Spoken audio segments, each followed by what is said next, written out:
Короче говоря, летние ночи. При поддержке группы Vine Video. Сегодня, как я понял, в аду было холодно, потому что половина жары всего мира находилась в моей комнате. Я долго ходил по квартире и смотрел, что можно продать, чтобы купить кондиционер. Уже наступил вечер и пора ложиться спать. Я был весь мокрый от жары, решил сходить в душ. Вроде помогло. Пока высушил голову, снова стал мокрый. Душ бессилен. Лег на кровать. Ну, вроде все окей, хотя что-то не то. Перевернулся на живот. Все равно не то. Выкинул покрывало. Без него вообще грусть. Сделал половину тела под покрывалом, а половину на улице. Ну, вроде нормально. Стало жарко голове. Применил старый хитрый способ из детства. Перевернул подушку. Покайфовал 2 минуты. Она нагрелась. Другая сторона тоже теплая. Все. Лайфхак не работает. Жара продолжала меня убивать. Пошел к холодильнику, засунул голову в морозилку. Чуть не уснул там, слегка освежился. Немного перекусил и снова лег на кровать. Понемногу начал засыпать. Мне даже приснился сон, что меня жарят в микроволновке и иногда колят зубочистками, чтобы проверить готовность. Я проснулся. Жара была реально как в микроволновке, а зубочистками оказались комары. Почему-то они кусали именно за лицо. Я решил дать им отпор, прикинулся спящим и ждал, пока они нападут. Они, видимо, тоже что-то знают и подождали, пока я задремал. Но я услышал их на подлете, прицелился и нанес удар. Довольно успешно надавал себе по мордасам, но не убил ни одного комара. Попытался поорать на них, ничего не помогло. Не поленился и полчаса, выслеживая комаров, ходил по комнате. Вроде перебил всех. Ну все, на всякий случай еще раз ходил в душ. Наплевать на мокрые волосы, лучше пойду на работу с плохой прической, зато высплюсь. Зашел на всякий случай в контакт, порепостил картиночки про жару и лето. Настроился на сон. Все было почти хорошо, но через 15 минут ко мне во двор приехали местные тусовщики. Музыка из «Жигулей» и веселые истории из жизни спать не давали. Я начал ходить по квартире и думать, чтобы такого продать, чтобы купить ружье. Но кто-то вызвал полицию, и славная вечеринка закончилась. Ну, наконец-то. Накапал себе успокоительного. Оно имело такой мерзкий вкус, что я стал раздраженным еще больше. Заел это все дело и пообещал, что усну сейчас быстро и до утра. Улегся поудобней. Начал считать овечек. Дошел до 1000. Понял, что это капец, какое большое стадо. Начал думать, что, возможно, овцы перед сном считают людей. Потом задумался, сколько всего овец в мире. Не обидно ли барану, что его так называют? Несмотря на идиотские мысли, потихоньку начал засыпать. И вот уже почти вижу прекрасный сон, но вдруг услышался знакомый звук. Уже 4 утра, и добрый дяденька пришел косить траву под моими окнами. Походу, я все-таки куплю себе ружье. Завтра пойду ночевать на пляже.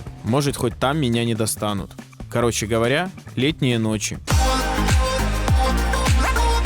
Всем привет, друзья! Наверное, вас тоже достала жара и комары этим летом. Поэтому мы с Лейс постараемся сделать ваше лето вкуснее и круче, чтобы у вас не оставалось времени на негативные мысли. Собирайся с нами на пляж, устраивайся на лежаке, бери с собой настольные игры и не забудь надувной матрас. Мы считаем, что пляж — это лучшее место для отдыха этим горячим летом. Присоединяйся к нам, выкладывай свои крутые пляжные фотографии с чипсами Лейс и хэштегами «Лето Лейс» и «Мое пляжное лето». Авторы лучших фотографий получат крутые летние призы от Лейс и личное видео поздравления от всех нас.